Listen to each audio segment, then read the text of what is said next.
Now, first of all, the velocity with which a body is being thrown so that it never returns back on the earth, and at the same time it rotates in a particular orbit around the surface of the earth. So that velocity is called as critical velocity, and critical, even we can say critical orbital velocity. Okay. Now ये तो हमने समझ लिया कि logic क्या होता है, but actually कैसे लॉन्च होती है सैटेलाइट वो हम यहाँ पे रॉकेट के थ्रू भी समझ सकते हैं. So let's see here also. We all know that for launching satellite we use rockets, and the basic type of rocket is a two-stage rocket. Nowadays there are multi-stage rockets also, but initially we have to study about two-stage and then we can understand all the other types also. So see what happens here. When a two-stage rocket is there, the satellite is placed on the tip of the rocket, okay, and the rocket is placed in vertical position on the surface of earth. Now when I am talking about two-stage rockets, means there are specific function of first stage and second stage. What happens? Let's see here. When I am talking about first stage, क्या होगा, जो surface of earth पे हमारा rocket रखा हुआ है उसको सबसे पहले एक maximum height तक लेके जाना पड़ेगा, above the surface of earth and above the gravitational pull also. ठीक है, तो उसको उतनी हाइट तक लेके जाने के लिए फर्स्ट स्टेज लगेगी.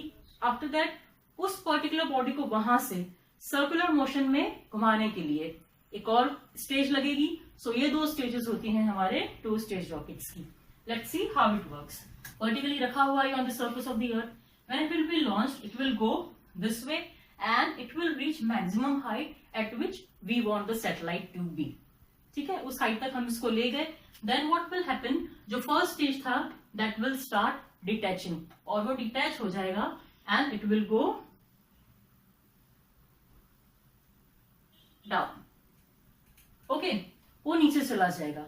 देन जब यहां से फर्स्ट स्टेज रॉकेट ने किया इसको मैक्सिमम हाइट प्रोवाइड करवा दी, उसके बाद अपना उसका काम हो गया, then it detached. Then the second stage, ये जो है ये क्या करेगा, इस पर्टिकुलर रॉकेट को टिल्ट करेगा थ्रू 90 डिग्रीज. ठीक है, 90 डिग्रीज टिल्ट हो जाएगा. टिल्ट होते होते ये इस पोजीशन में आ जाएगा.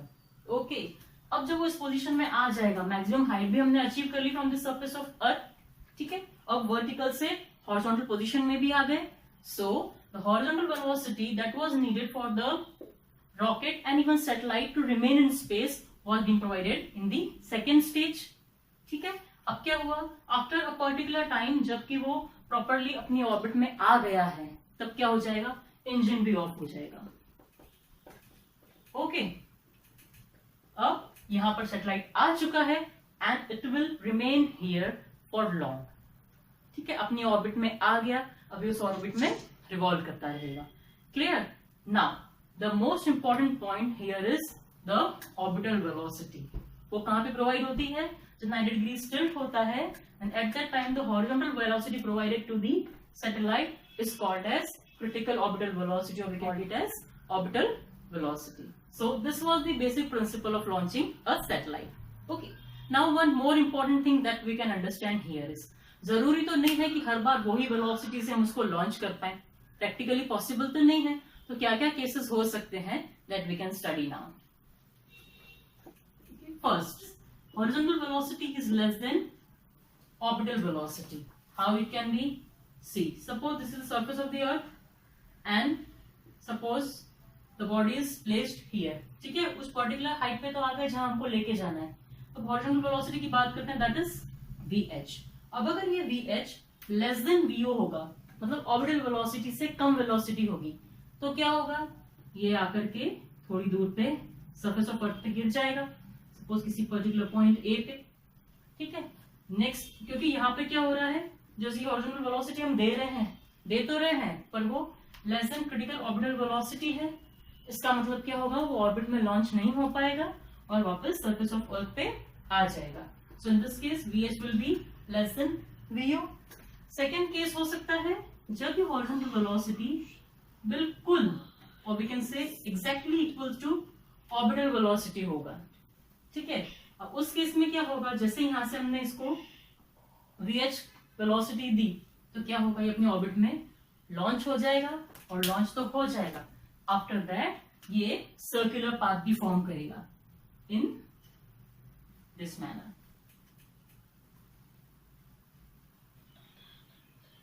ये कुछ इस तरह का सर्कुलर पाथ फॉलो करेगा। कब? जबकि VH इक्वल्स टू VO हो जाएगा। ये वाला केस क्या था? VH was less than VO।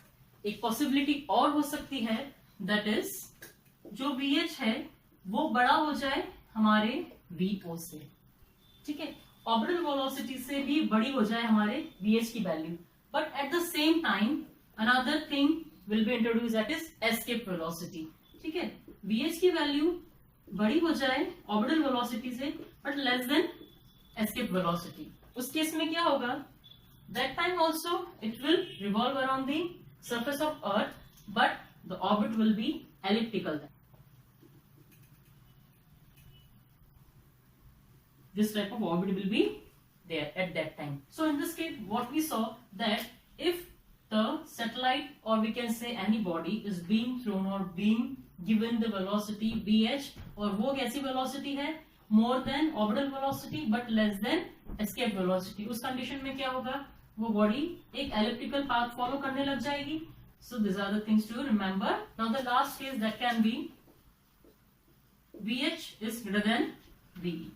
क्या होगा? Ultimately that horizontal velocity that is given to the body kept here will be more than escape velocity. उस केस में क्या होगा? जब एस्केप वेलोसिटी ज्यादा हो जाएगी horizontal velocity, in that case we know that this body will move out of the gravitational pull of the surface of earth and will move to space. Okay, when VH is greater than VE, क्योंकि VE क्या है? Escape velocity. Escape velocity is what? The minimum velocity that is needed for any body to escape from the gravitational pull of the earth. अगर उसको भी cross कर दिया, then what will happen? वो इस अर्थ के ग्रेविटेशनल पुल से बाहर चला जाएगा और स्पेस में कहीं भी चला जाएगा। ठीक है, with the velocity VH greater than VE. Clear? So this were the 4 cases considering this horizontal velocity. It means सबसे important क्या है कि जो horizontal velocity की value है that should be particular that we want to be. ठीक है, मतलब अगर जो है उसकी velocity अगर हम चाहते हैं इसको एक particular orbit में launch करना है then it should be nearly equal to the orbital velocity. ठीक है, प्रैक्टिकली एक चीज और होती है, जब हम इसको किसी भी ऑर्बिट में लॉन्च करते हैं तो बिल्कुल प्रिसाइसली वो वैल्यू रीच नहीं कर पाते, स्लाइटली कुछ कम ज्यादा होता ही है। इन दैट केस कम होगा तो द सरफेस ऑफ अर्थ पे आ जाएगा, बट अगर स्लाइटली ज्यादा होगा इन दैट केस कुछ एक एलिप्टिकल पाथ फॉलो करेगा, so it will be slightly this type, इस तरह का कुछ एलिप्स बनेगा, उसको हम नियरली सर्कुलर पाथ ही मान लेते हैं। ठीक है, so this are the 4 cases and the ideal case for launching a satellite is VH is equals to VO, that is the horizontal velocity given here is the orbital velocity and we got the perfect orbit which we wanted for the satellite. Okay, so this was all about principle of launching satellite and the several cases involved. Okay, bye bye.